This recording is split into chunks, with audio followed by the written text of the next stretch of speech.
Olá, mais uma entrevista importante para o canal Empoderando Mulheres após os 50.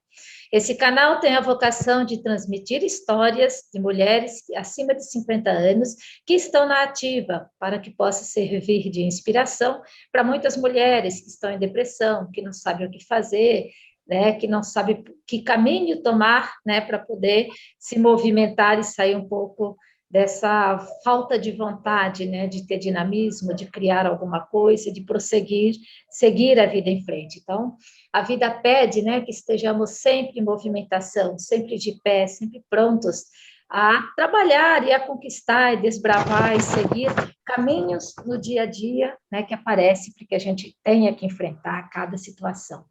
Então, hoje nós vamos conversar com uma pessoa, né, lá do Mato Grosso. A gente vai ter aquele bate-papo com bastante inovações para vocês. É uma história, né, totalmente nova aqui no canal. É a primeira mulher indígena que nós vamos entrevistar. Então, para mim, com muita honra que eu faço essa entrevista.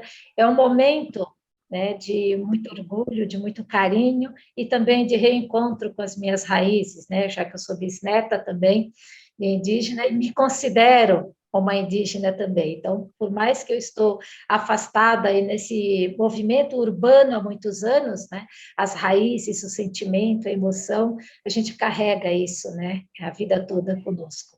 E também está no nosso DNA, né, não tem como falar que não, que pelo menos o sangue já está, né, dizendo aí por si só, né, que tem essa ligação e esse elo com essas raízes. Então, para você que está assistindo agora, se quiser compartilhar essa entrevista, nós vamos agradecer muito, porque para chegar a mais pessoas, né, a gente depende muito do compartilhamento de cada um, para que você compartilhe, se inscreva no canal, convide os amigos, as amigas para se inscreverem, para também acompanhar essa história interessante e outras que já temos no nosso canal, né?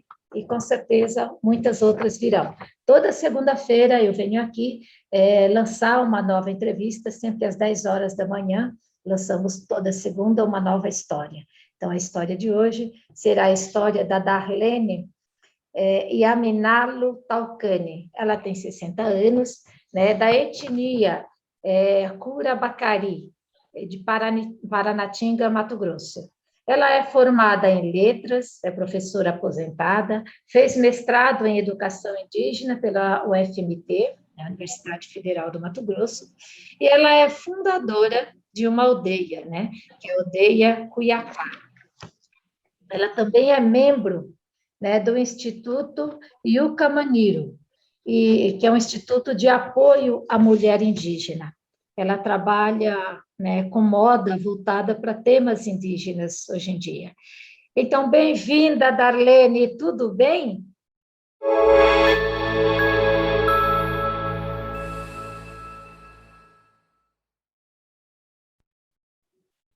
Tudo bem, bom dia.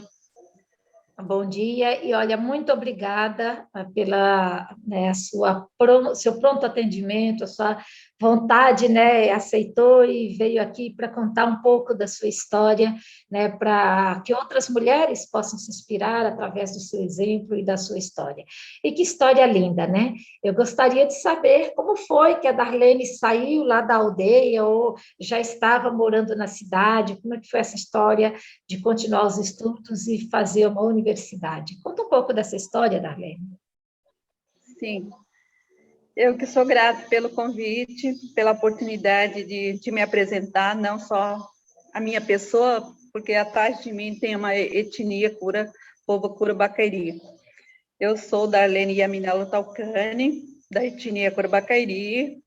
Nasci no território indígena Bacairi, do município de Paranatinga, porque tem duas aldeias, né? Território Bacairi tem no município de Nobres e município de Paranatinga. Então, sempre a gente fala da onde, de que município que a gente é, né? Então, eu fui alfabetizada na própria aldeia. Naquela época, na década de 60, de 70, era muito difícil a gente frequentar uma sala de aula que tivesse continuidade, né? Porque as professoras, que a maioria ia, né? Nunca tive um professor não indígena, mas as professoras que iam, elas não ficavam muito tempo, porque na aldeia a vida era muito difícil, né? Não tinha transporte, quando elas iam só durante as férias, elas não tinham, assim, entrada e saída com facilidade para as aldeias, né? Então, as pessoas que iam lá não conseguiam se fixar muito tempo de conviver com a gente, né? Então, a minha alfabetização, eu fui muito precoce, né? Quando meus irmãos foram para frequentar a sala de aula, eu ia com eles, até lá na escola, ficava beiradeando a sala de aula deles, vendo. E eu fazia isso com frequência, né? Eu ia, ficava brincando ali perto da escola, aí a professora resolveu me acolher, né? Já que ela vem todos os dias, vamos acolher ela, porque a idade naquela época era considerada só a partir de 7 anos, né? Para matricular. Aí eu entrei e comecei a frequentar a escola assim, desse jeito, né? E eu tive progresso, né? Como eu alfabetizei, mas a maior parte da nossa alfabetização também se deu mais pela minha mãe, porque ela ficava assim, enquanto a gente não terminava nossas tarefas do dia, as tarefas, né, ela não dormia, ou a gente, quando ia na beira do rio brincar, esquecia as tarefas, ela fazia a gente fazer até tarde da noite, à luz da lamparina, mas a gente tinha que fazer, porque era a nossa obrigação, né? Então, eu falo que sempre minha mãe que é a pessoa mais responsável pela nossa alfabetização, de a gente encaminhar. Então, eu terminei, assim, muito cedo o primário, né? De primeiro à quarta série, né? E eu fiquei na aldeia mais tempo, e eu saí da aldeia aos 17 anos para um colégio internato. A minha referência de estudar é que na FUNAI existiu uma equipe de saúde que via, assim, multidisciplinar, enfermeiro, médico, ortopedista, sabe? Vinha em 6 meses, essa equipe ia, e eu era a pessoa que sentava lá ao lado da enfermeira ou médico para preencher a ficha das pessoas, porque eles tinham dificuldade de escrever o nome dos Pacari no nome indígena, né? Aí eu me oferecia, eu era voluntária fazer isso. Aí, um certo dia, o médico falou assim, nossa, essa menina é um desperdício, né? Dela não continuar, porque ela tem uma letrinha tão bonitinha e ela é tão esforçada em querer ajudar sempre a gente, né? Tá sempre lá, né? Todas as vezes que essa equipe ia, eu me sentia parte dessa equipe. Ah, que lindo! Me oferecia voluntariamente para fazer alguma coisa. Então, aí... E naquela época, né, na década de 70, só os meninos que podiam estudar fora. É dificuldade das mulheres não ter casa, não ter colégio internato mesmo. Aí a pessoa da FUNAI, né, que era a professora da FUNAI, fez uma pesquisa e encontrou um colégio internato para as meninas. Aí abriu não só para mim, mas para outras meninas de outras etnias, como o Bororo, como o Bacairi, como o Mutina, né? Aí, na época, nós fomos em 8 meninos para esse colégio internato. Eu fui selecionada, né? Pela essa indicação desse médico, da enfermeira também, que gostava muito de mim. E nós fomos para o colégio internato. Estudei lá, fiquei 4 anos. Depois... eu fui para outro colégio internato também, 2º grau, e a bolsa de estudo acabou também da FUNAI. Aí, para dar continuidade dos meus estudos, eu trabalhei. Só para saber onde foram esses colégios internos, em Cuiabá ou outra cidade? Outra cidade, outro município. Hoje é o município de Jucimeira, né? Ah, tá. Fátima de São Lourenço, perto de Rondonópolis. E depois eu fui estudar em Rondonópolis, né? Aí, como a bolsa de estudo da FUNAI já não sustentava mais a gente, e eu comecei a trabalhar como empregada doméstica nas casas das pessoas, né? Inclusive, eu dei uma diretora da escola de Coração de Jesus em Rondonópolis, até terminar o 2º grau. Depois do 2º grau, terminei, né? vim para Cuiabá, fiz o magistério, né? Terminei magistério em Cuiabá e fiz vestibular várias vezes na Universidade Federal de Mato Grosso. Eu nunca passava, mas não desisti, Tá porque o certo. meu objetivo, eu fui para estudar, né? Então, eu fiz pedagogia, eu fiz para ler, para letras, eu lembro que eu fiz, e para história. Aí não passei no vestibular da Universidade Federal. Aí eu abri uma faculdade aqui particular em Cuiabá, a primeira universidade, não sei se é a primeira, mas eu sei que foi uma das primeiras turmas, né? E eu fiz curso de letras. Eu optei por curso de letras porque eu sempre tive assim, gostaria muito de me comunicar, entender a língua do branco, vamos dizer assim, né? Me fascinava, né? Porque o português que a gente conhecia era assim, português caipira, nós vai, nós vem. E em outros momentos eu via outro português. Então, o português que a gente conhecia na aldeia, que a gente falava com as pessoas que chegavam, né? Do mesmo nível nosso, como que a gente falava em português, ou a gente tinha compreensão, ou não tinha compreensão de quase nada. E isso me incomodava, né? Então, eu, no colégio internato também, né, as freiras me faziam ler literatura, né? Machado de Assis, esse pessoal, né, de grande literatura brasileira, né? Então, eu comecei a me empenhar nisso, né? Buscar isso para mim. Eu fiz curso de letra, mas nesse sentido. Mas isso não significa que eu falo muito bem português hoje. Ele é um instrumento para mim hoje, né? Posso comunicar, posso ser ouvida, mas né, tem coisas que eu falo errada, que eu me vejo também falando, né? Como eu não sou realizada ainda em falar essa língua como eu acho que deveria ser, né? Aí, nesse intervalo, eu fui contratada pela FUNAI, que me deu a oportunidade de pagar minha faculdade. Aí eu trabalhei na FUNAI, como funcionária da FUNAI, é que me deu a oportunidade de conhecer outras etnias, né? É muito diferente isso. A gente se conhece, sabe a nossa cultura, a gente sabe quem é a gente, mas a gente também não conhece, enquanto indígena, não conhece outra realidade de outro povo, não sabe a cultura de outro povo, né? E ser como funcionária da FUNAI, como professora, que sempre trabalhei na educação, me deu a oportunidade de conhecer várias aldeias, vários povos, a realidade, a língua,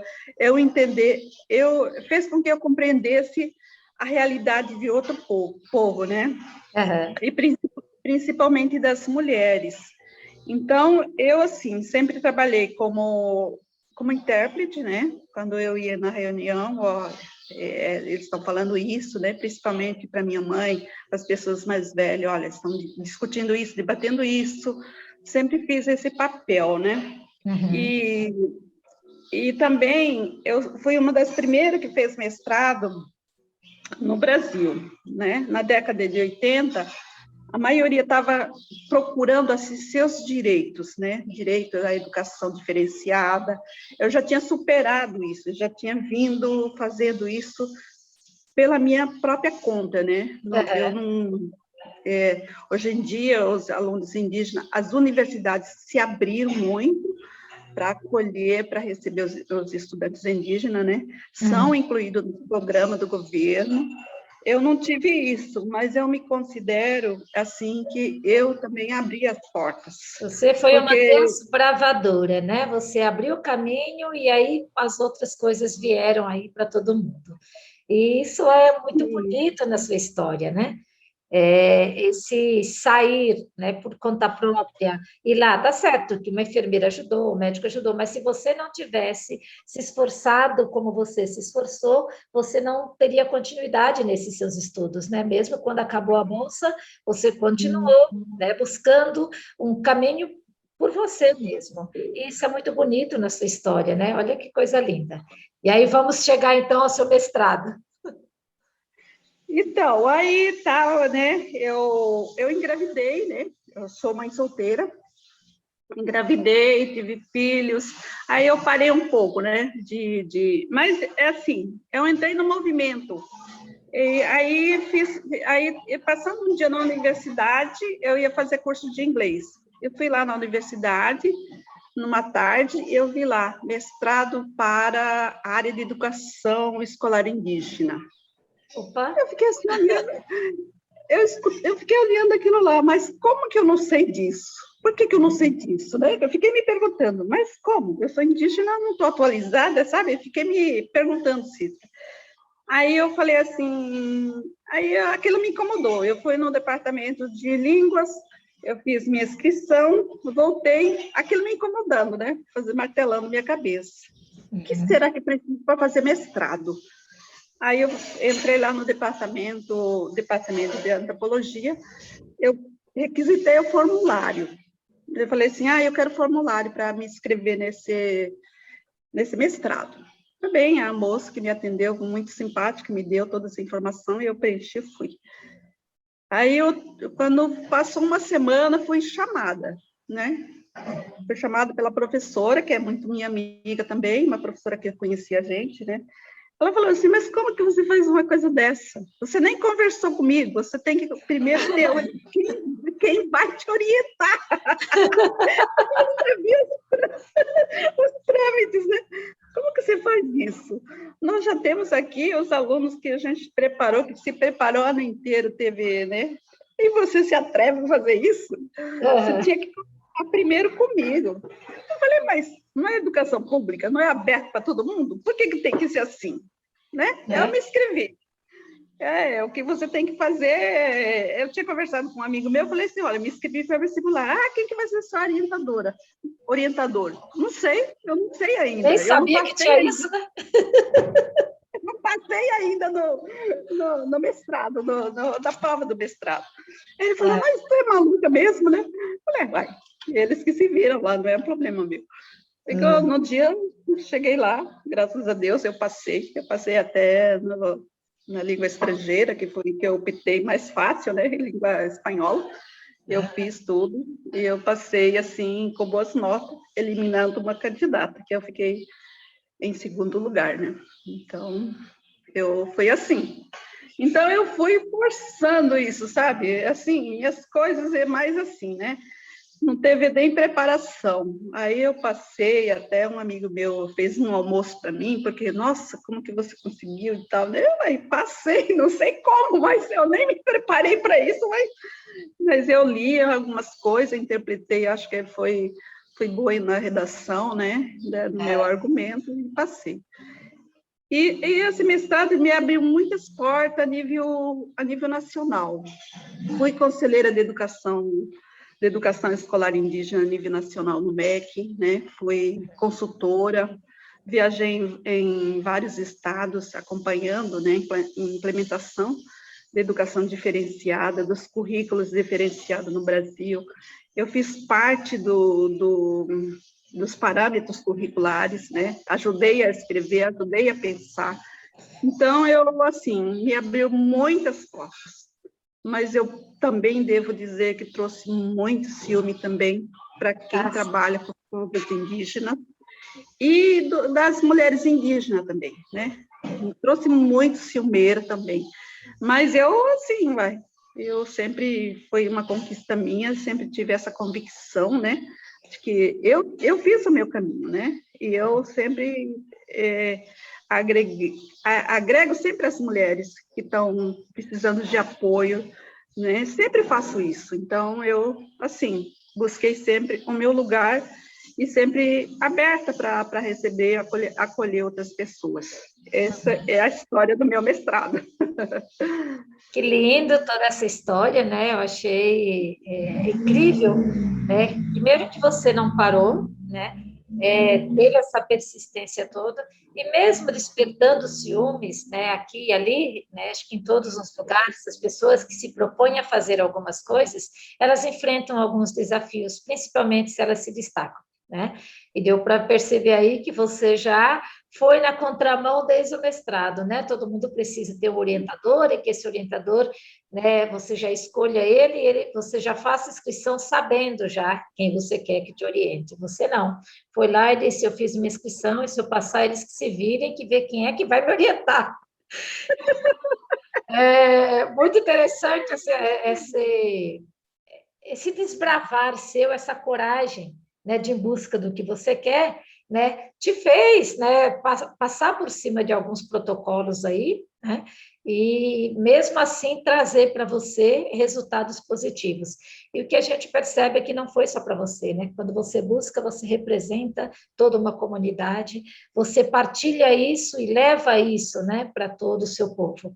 Então, o que eu percebo aqui, né, é que esse seu fazer, né, coletivo é porque você procura partilhar tudo aquilo que aprendeu com aqueles que estão lá atrás e não vieram, né, que não tiveram essa mesma chance que você, mas que hoje as portas estão abertas e eles podem, né, ascender e buscar, né, o caminho que eles quiserem.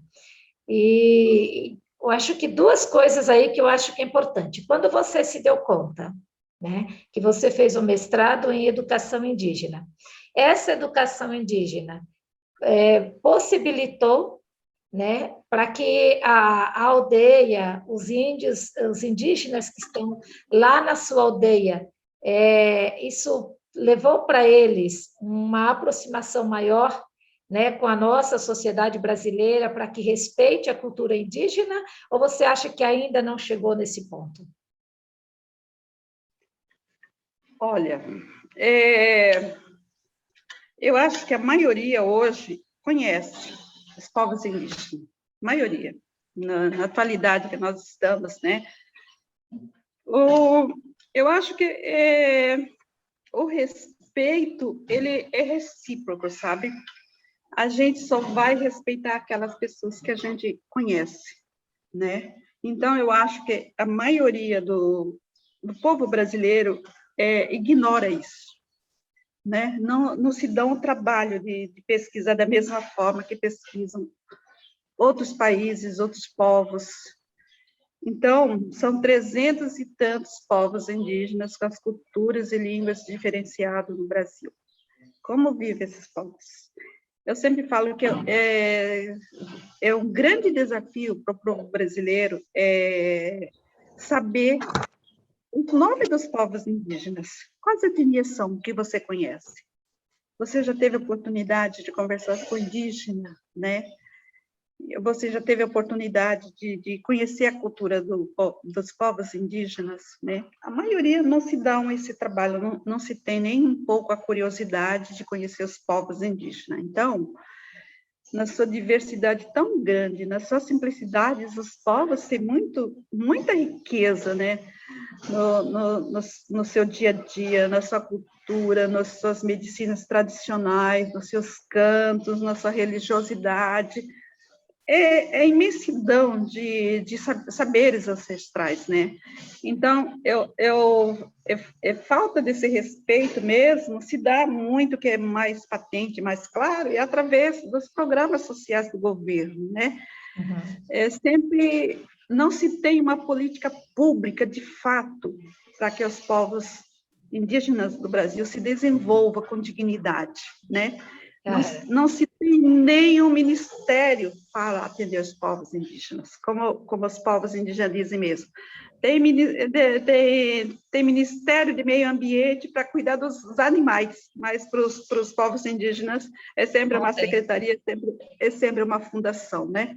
Uhum. Então, eu acho que a partir do momento que tiver assim, olha, os povos indígenas fazem parte do nosso país, é riqueza no Brasil, tem contribuição, vivem aqui, têm sabedoria milenar. A partir do momento que isso acontecer de fato, aí sim vai ter um respeito de forma digna, de um reconhecimento que nós seguramos, nossos ancestrais segurou de uma forma tão lindamente, com sua vegetação, com o meio ambiente intactos ainda para receber esse povo que vive hoje no Brasil. Então, eu acho que falta muita coisa ainda, mas, assim, tem trabalho aí, muitos povos estão já fazendo isso, falando, né? Nessa época de pandemia mesmo, tem muita gente fazendo live, né? Eu não sou muito de fazer live, eu me recusei porque meus parentes, né? Eu tive os parentes, 8 pessoas que faleceram, né? Com Covid, eu achava que não deveria só estar falando, teorizando a cultura, falando do meu povo, enquanto havia uma tristeza imensa, profunda no nosso território. Agora que eu estou saindo de luto, né? Já está fazendo 1 ano que eu perdi meu tio, eu estou, assim, renovando meu espírito também, né? De lutadora, de liderança, eu estou aqui. É isso que que eu bom. penso. E que bom, porque, né, os acontecimentos vêm, e se a gente se Sim, entrega a ele, sim. a possibilidade de continuar abrindo caminhos estaciona também, né? Então, acho que isso que você falou, de que o Brasil desconhece a própria cultura, às vezes pesquisa, estuda idiomas, né, fora do Brasil, mas não estuda o que tem, né, dentro do seu território. E isso que tem aqui dentro no nosso território, né, não é para ser tratado como um espaçozinho, uma secretaria, né? Como tudo que é importante para um país é tratado como ministério, é claro que os indígenas deveriam ganhar também um ministério aí para tratar desse assunto, né? Porque são pessoas, são gente, são brasileiros, né, que estão aqui.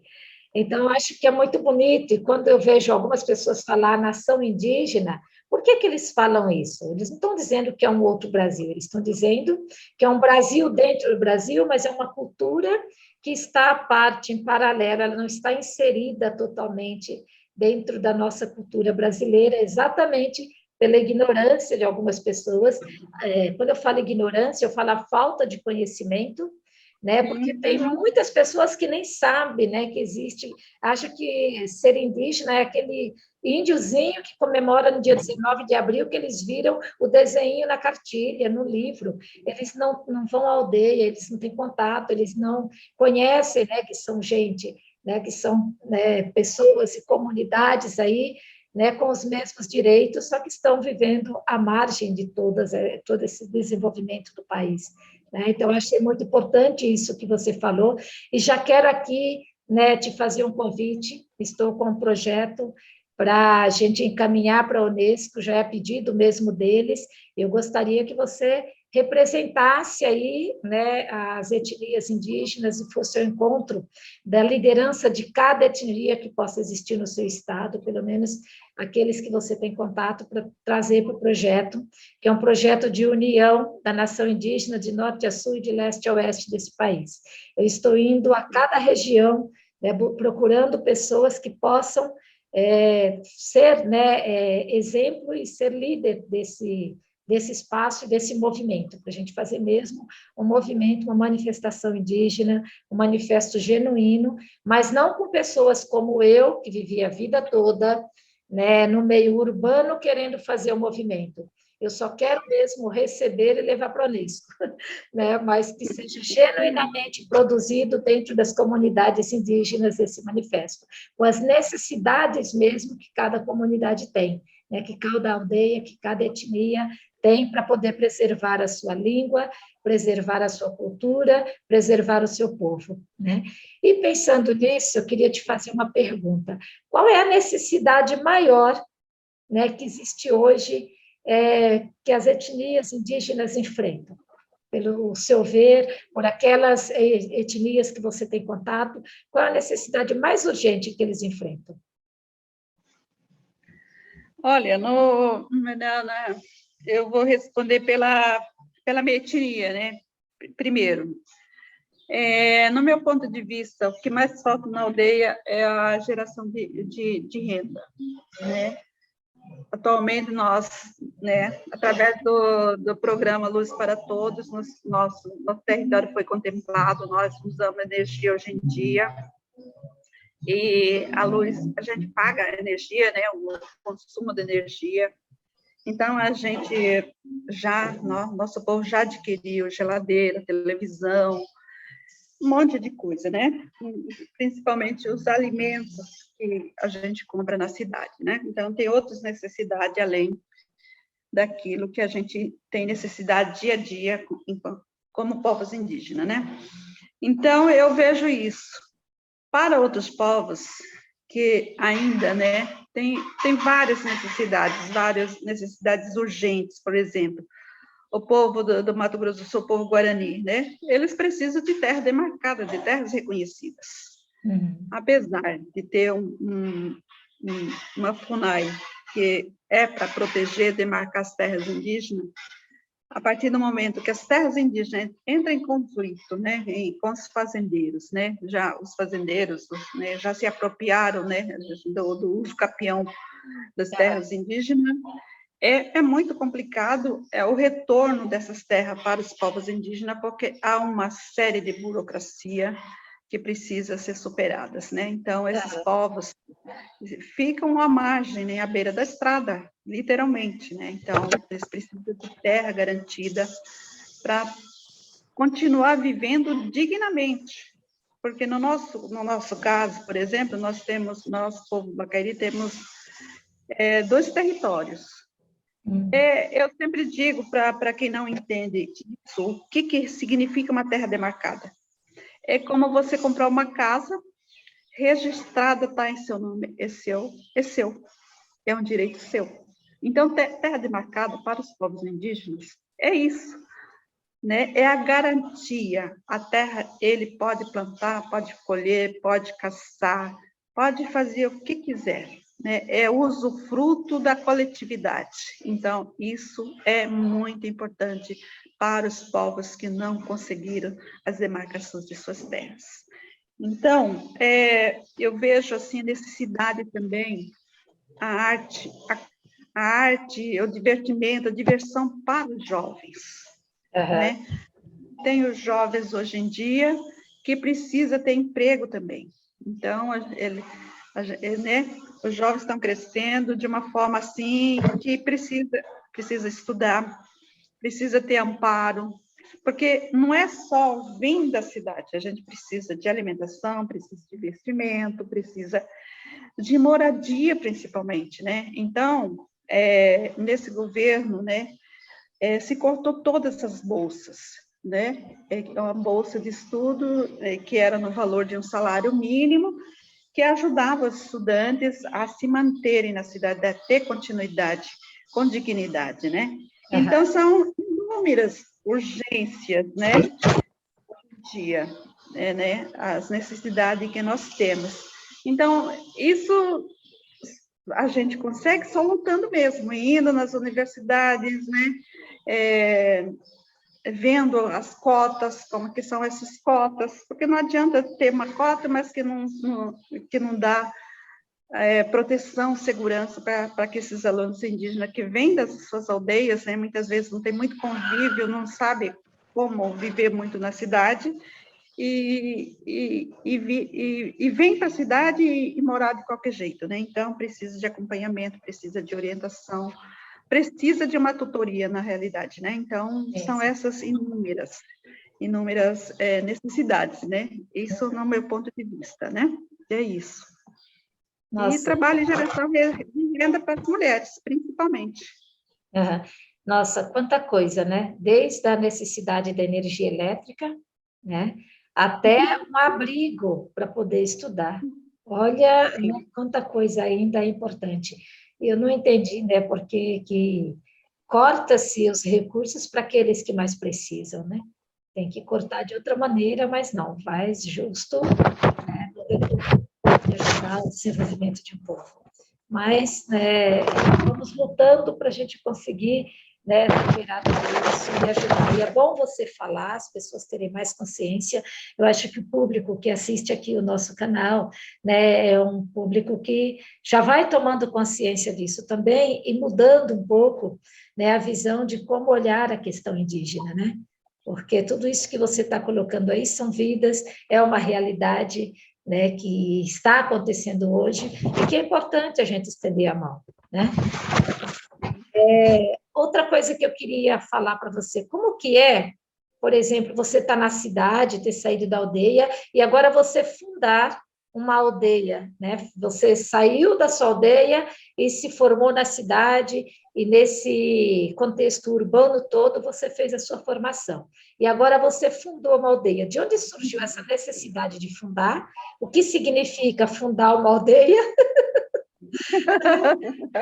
Porque fundar uma aldeia é comprar um pedaço de terra e chamar os indígenas para ir lá. O que é fundar uma aldeia? São os indígenas que já perderam o seu espaço e que não têm mais o seu território, que foram para essa aldeia, né? O que significa isso? Então, nosso território foi demarcado, a primeira demarcação em 1920, né? Aí, tradicionalmente, nós somos povos assim, que vivem de aldeias, de aldeinhas, né? Cada um tem suas aldeias, sua comunidade local, mais familiar, né? Então, vai formando, tipo controle social, né? Para não haver muita briga, para não ter desavença, né?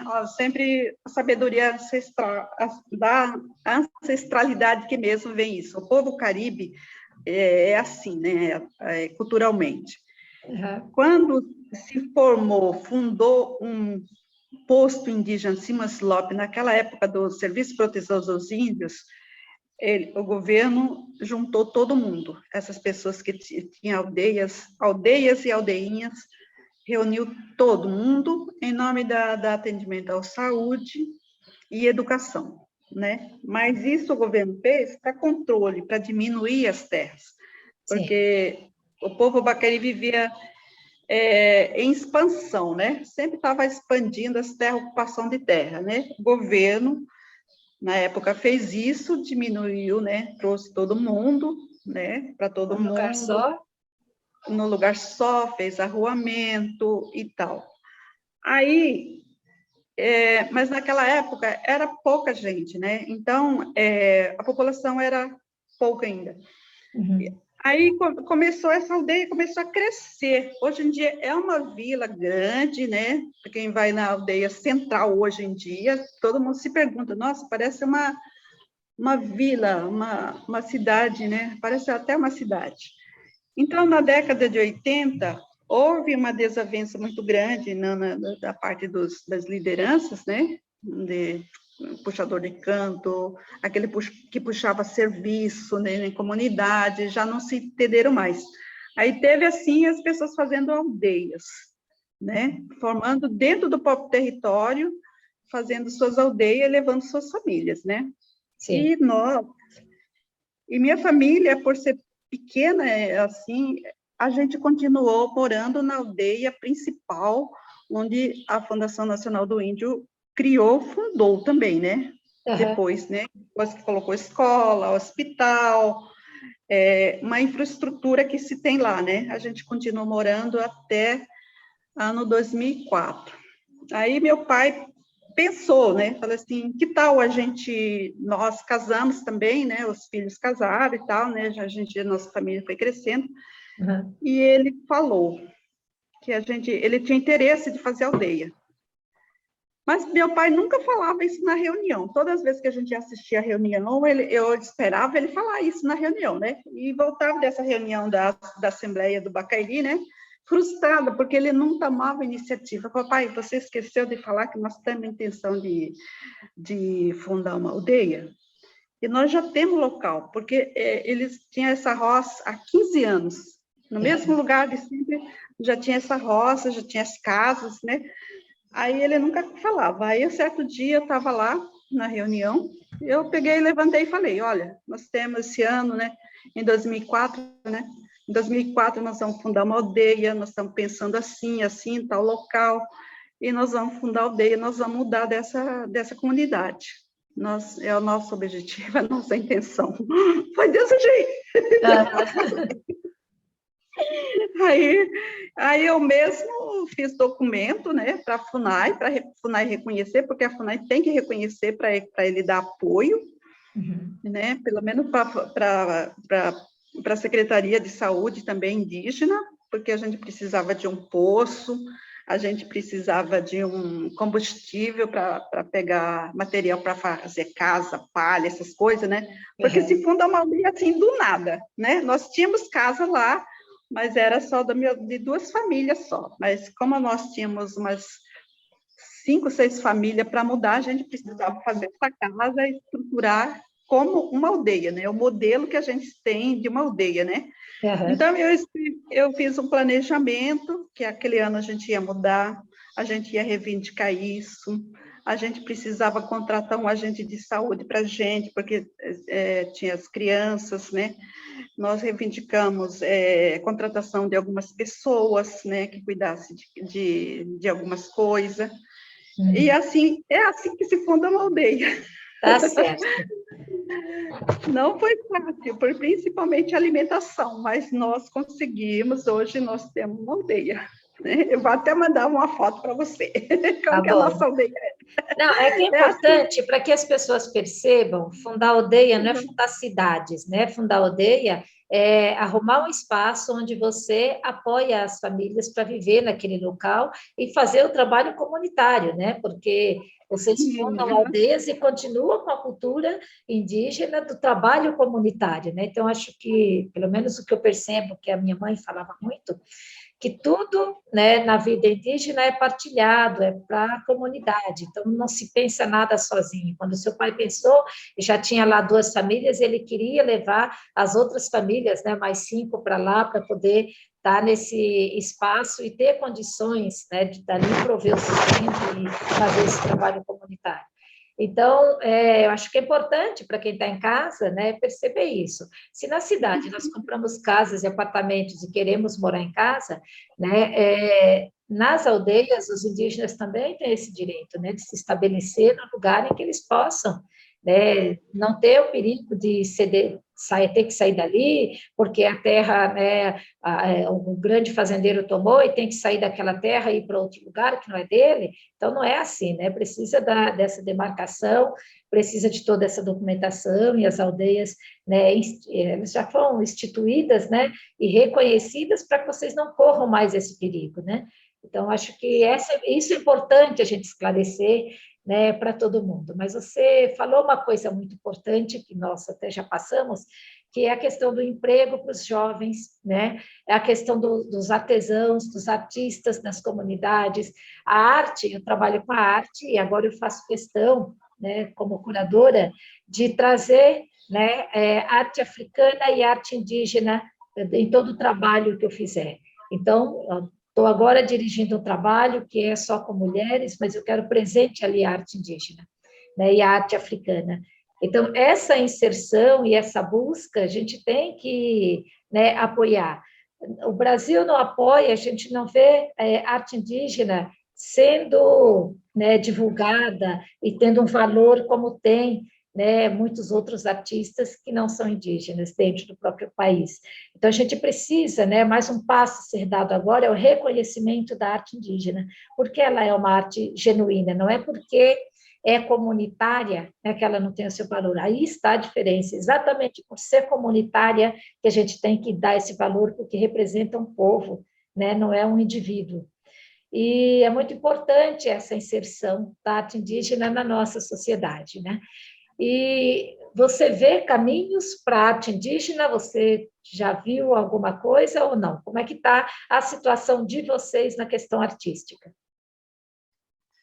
Então, nós sempre trabalhamos de uma forma coletiva, como você está bem frisando isso, né? Através do nosso instituto, nós já fizemos alguns projetos, assim, trabalhando na nossa cultura, né? Primeiro foi a retomada de algodão nativo, aquele algodão marrom. A gente tinha perdido a semente, né? Faz tempo que a gente não tinha aquelas sementes, perdemos. Então, a gente fez um projeto de uma roça só com a plantação de algodão. Através dessa, a gente resgatou novamente, né? Foi desde a roçada, a época, a escolha, a espiritualidade de uma roça, o que tem que ter, o que não tem que ter, né? Por que escolher aquele lugar? aquele lugar é bom, porque não vai atrapalhar outros espíritos. Então, foi, assim, um processo de aprender muitas coisas, né? Por isso que é importante os anciões estarem sempre dialogando, a gente está dialogando com eles, né? Porque não é qualquer roça, né? Não pode ser na cabeceira do rio, não pode desmatar, né? Onde as fontes das águas. Então, a gente começou a fabricar muitas redes tradicionais do Bacairi, né? E depois a gente teve, assim, projeto de plantação de buriti, né? Porque nossas casas são cobertas com buriti. A gente conseguiu, né? Aprender a técnica de fazer brotar semente de buriti em pouco tempo, né? Molhando, cuidando mesmo, né? Nós conseguimos 15 mil mudas que nós mulheres plantamos, né? Com a ajuda dos homens. E depois nós trabalhamos com jovens sobre a pintura corporal, né? Foi muito interessante porque reativou, sabe, os conhecimentos que os jovens têm, né? Eles conhecem a pintura, sabem o nome, mas colocar no papel, colocar em pano, colocar em camiseta, isso foi muito significante, né? E também deu muito autoestima, porque a gente começou a se vestir com a nossa produção, própria produção, né? Eles desenharam, colocaram no papel, depois transferiram para tecidos, né? Isso foi muito importante, né? Trabalho com jovens, o que mais foi significativo. E agora, recentemente, a gente está trabalhando com a estamparia, através da Lei Aldir Blanc, né? O estado de Mato Grosso foi contemplado e nós concorremos, né? Já era uma ideia de uma sobrinha minha, da Isabel Tereza Cristina, ela já tinha pensado isso há muito tempo. Nós podíamos fazer com a estamparia, vender estamparia, com as nossas pinturas culturais, né? Só que a gente não tinha recursos financeiros para isso, né? Aí, aproveitando esse projeto, agora a gente novamente reuniu as mulheres que fazem parte do Instituto de Camaniro e outras mulheres. No nosso território, nós temos 10 aldeias, né? Nós convidamos todas as mulheres, falamos todos os seus caciques, que nós estamos dando esse curso. O curso foi maravilhoso, novamente, porque não só agregou as mulheres, mas os jovens também, os homens também estão conosco, né? Eles ficam nos bastidores, pegando lenha, né? Fazendo comida, inclusive, né? E isso a gente vê, assim, a expansão. A gente agora quer vender o nosso produto, a gente quer ter uma fonte de renda com a estamparia do nosso grafismo, da cultura Baqueri. Eu vejo isso que tem uma saída. É importante porque nós não vamos, assim, depois desse projeto, porque nós aprendemos os tingimentos naturais, né, que a gente conhece, né, ficaram belíssimos os tingimentos. Então, os panos também não são muito caros, né, dá para a gente fazer uma associação, de uma cooperativa, para a gente estar mantendo esses projetos. Então, eu estou muito feliz. Agora, esse mês, a gente vai ter uma estilista, né, que trabalhou com o povo Caiapó. Ela vai dar o curso para a gente, né, no pensamento, na filosofia de autoestima dos povos indígenas, das mulheres, né, principalmente. E a gente está muito feliz, porque isso está dando, assim, as mulheres estão costurando pela conta própria, né? Eu não sei costurar, eu já costurei um vestido, por exemplo, eu mesmo, curiosidade, imagina eu aprendendo, né?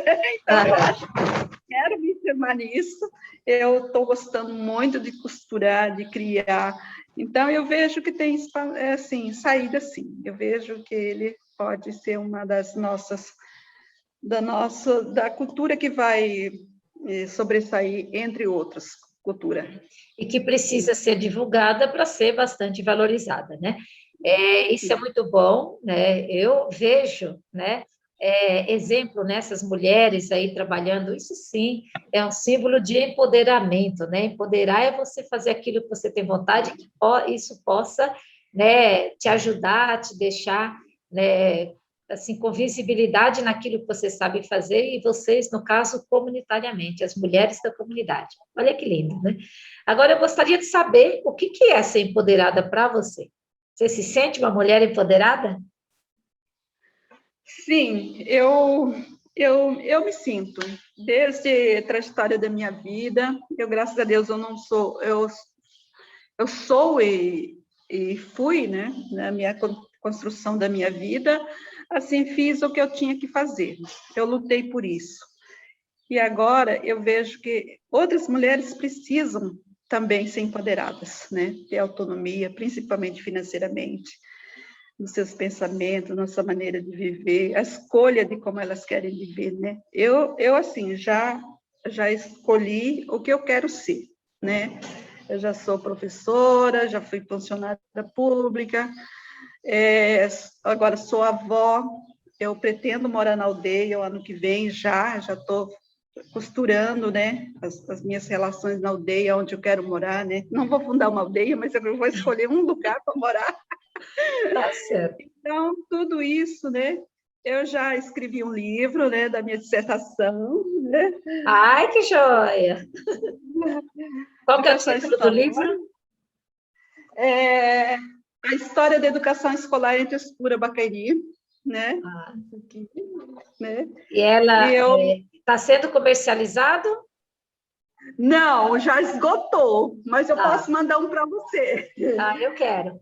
E esse daí? E esse aqui é um livro que ajudei a construir também etnomapeamento da terra indígena, para a gente estudar o nosso território, a potencialidade, o que pode, o que não pode, aonde a gente pode fazer implementação, né, de agrícolas, inclusive de roça mecanizada, pode ou não pode, né, também, né, porque tem que ter toda uma certa segurança, né, ao desmatamento, né, isso não é legal para a gente. Então, a gente luta muito pela sustentabilidade, as coisas sustentáveis para nós, aquilo que não dá, não vai nos regredir, né, a gente quer progresso, mas progresso com sustentabilidade, aquilo que a gente dá conta de fazer, aquilo que a gente, né, possa dar o melhor de nós. Então, a gente, né, hoje eu sou assim, posso dizer que eu conheço o meu território, o território indígena Bacairi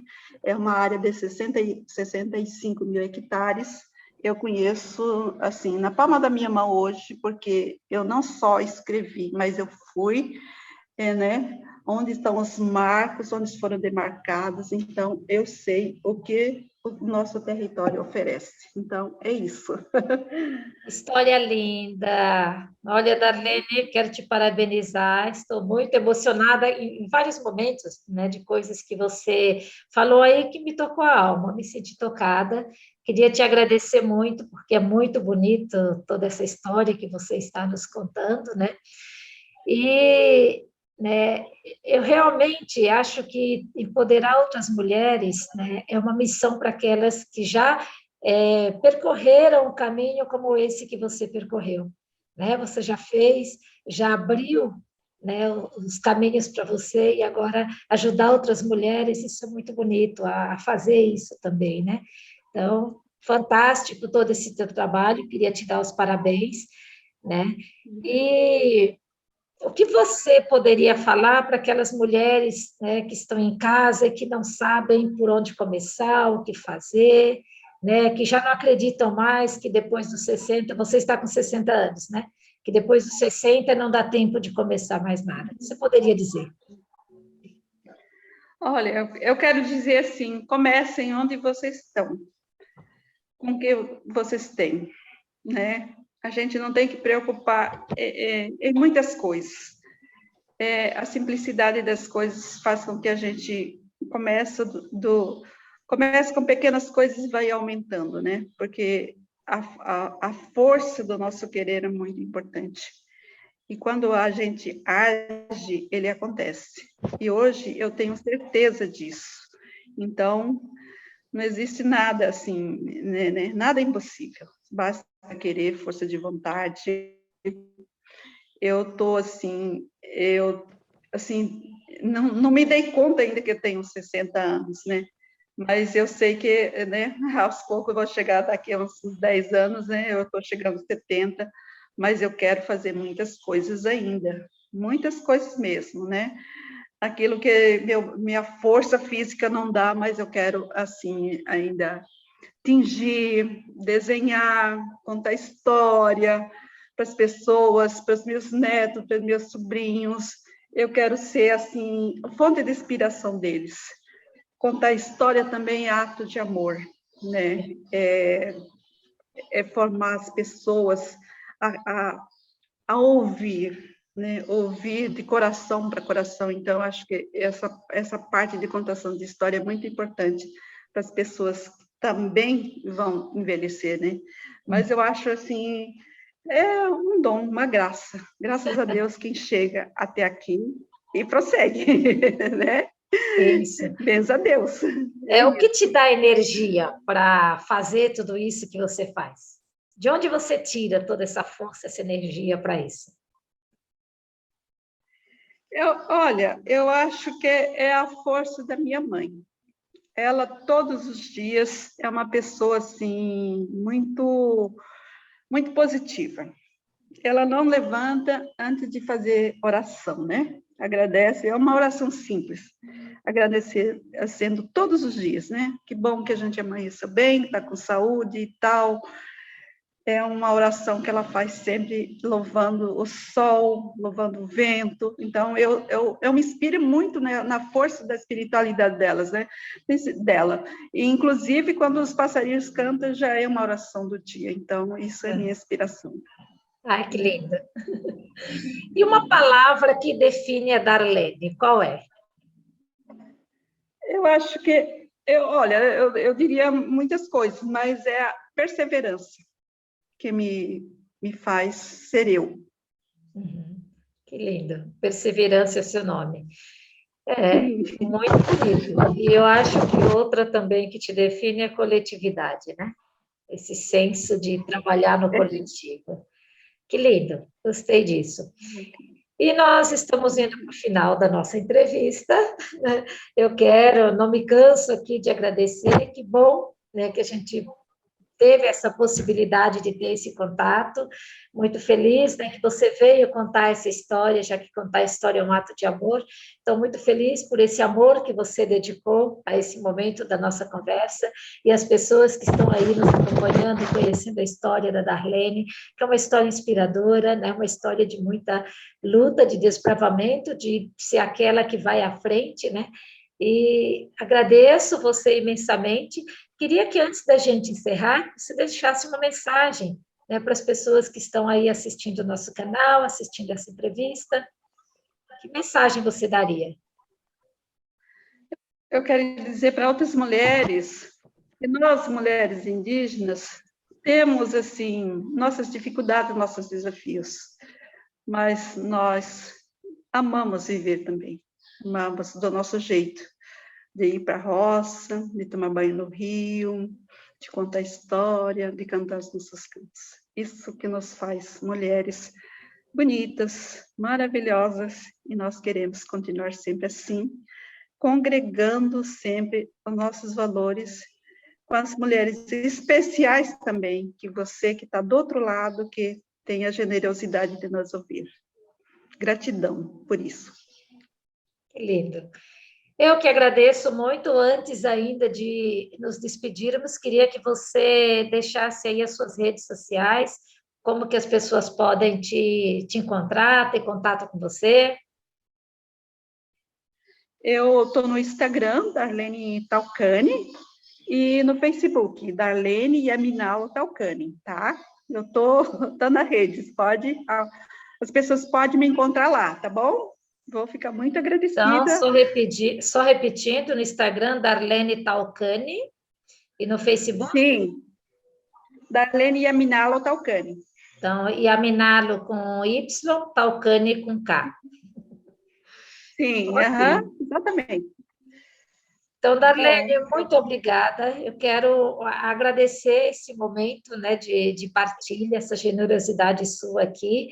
Gostaria de ter outros encontros e outros contatos, né? E, né, para todos que estão em casa, espero que assistam essa entrevista e que aproveitem, né, todas essas histórias, né, toda essa inspiração que a Darlene pôde nos passar, nos trazer aqui.